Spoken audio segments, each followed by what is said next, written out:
Let's move on now to your hometown newspaper of the Daily Telegraph. And the splash tomorrow reads, lights out. A power company has taken the extraordinary step of urging its 80,000 customers to find another provider immediately and get a better deal as it prepares to double its bills in response to soaring wholesale electricity costs. ReAmped Energy Chief Executive Luke Blinko told the Daily Telegraph the company's move was a sign of the dire situation for competition in the market. I feel it's just dire around the globe at this point in time, Tanvir, but these are the exact warnings that we've been receiving for the past couple of months that life is going to get really tough for everyday Australians. Well, energy is a great marker, isn't it? It's a bit of that canary in the mine sort of thing. Now, already a couple of companies have in Queensland happened, and something like 30 retailers, power retailers, went bust in Britain earlier this year in the last sort of 6 months. And it's all about sort of wholesale prices going through the roof. Yeah, imagine a business going, yeah, get away, don't go with us, guys. That's basically what's happened here. Now, they're not saying they'll go bust. They're saying they need a period. Interestingly, New Zealand, this company operates in New Zealand as well, and they're not telling anything to the New Zealand because the wholesale prices haven't risen in the same way they have in Australia.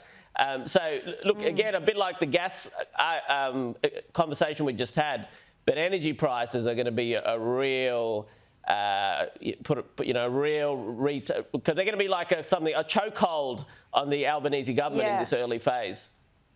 Yeah. Daisy, we've seen just last week, Premier Palaszczuk basically come out and said that Queenslanders will get a bit of a credit to their bill over the next couple of months. It was the same in Western Australia, but they're all state-owned subsidiaries.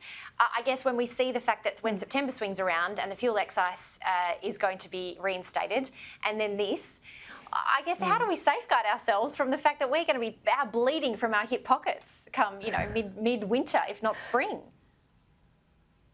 Yeah, it's really alarming. It actually, in all seriousness, it fills me with dread. As Tanvir said, gas prices are a real barometer of sort of where the world is going and how the market is sitting. And if they're going up and up and up, and then we're talking about food prices as well, potentially going up and up and up, people are going to really suffer, I think, in the short term, like in a way that they haven't suffered for a while economically. Which is why I think probably the Liberal Party and the Nationals are probably quietly very relieved to be out of government at this exact point in time. So the brand sort of shiny new Albanese government is going to immediately cop all of these problems that will, ultimately, since they've said, we're going to come in, we're going to fix this, things will be easier under us, well, the Liberal Party is going to actually have to hold them to account on that. So there's going to be some opportunities for them there. But look, in a human side, I'm usually a very optimistic person. I think we should all be very, very worried because things are going to get really, really tough.